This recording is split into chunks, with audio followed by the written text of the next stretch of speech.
The Byzantine Emperor Alexius had expected to welcome a small force of Western mercenaries who'd serve under Byzantine command. But the giant Crusader force that began arriving in December 1096 made him nervous and distrustful, particularly the presence of Bohemond of Taranto, who'd spent much of his life attacking the Byzantine Empire. Alexius gave the Crusaders money, supplies and guides, but only after their leaders swore oaths of fealty and promised to return all Byzantine territory to the emperor, not keep it for themselves. Only then were they ferried across the Bosphorus into Anatolia. The Crusaders were a mighty military force, particularly the armoured knights, who made up about a sixth of their strength.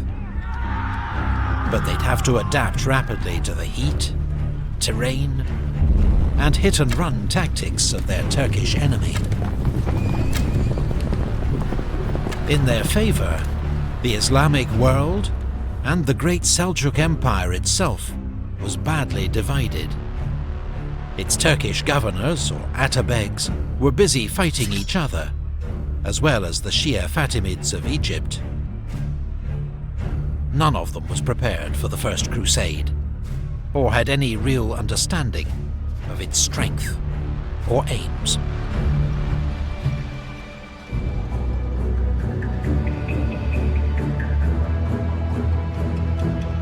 The Crusaders' first success came at Nicaea, which fell after a 6-week siege.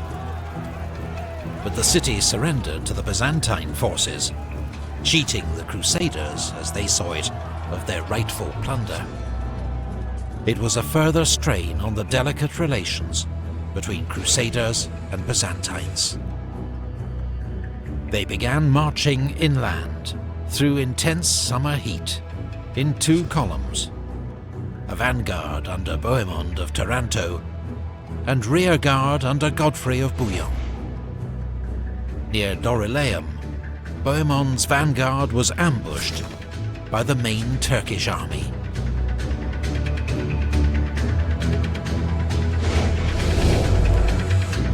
Based on Crusader chronicles, this is our best understanding of how the confused fighting unfolded.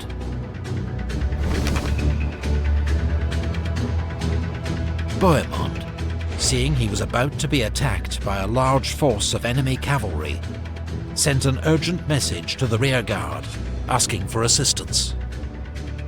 Then he formed up his knights and ordered his infantry into a defensive formation behind them, protecting the camp followers.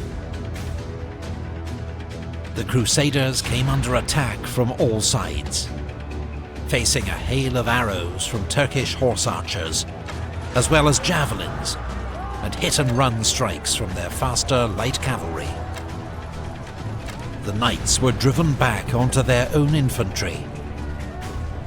Over several hours, losses mounted, but the Crusader line held. Meanwhile, Godfrey was racing up with the rearguard to join the battle. Troops were fed into the fighting as soon as they arrived. On the Turks' left flank, the Crusader advance was hidden by the terrain, so that they appeared suddenly, threatening the Turks with encirclement.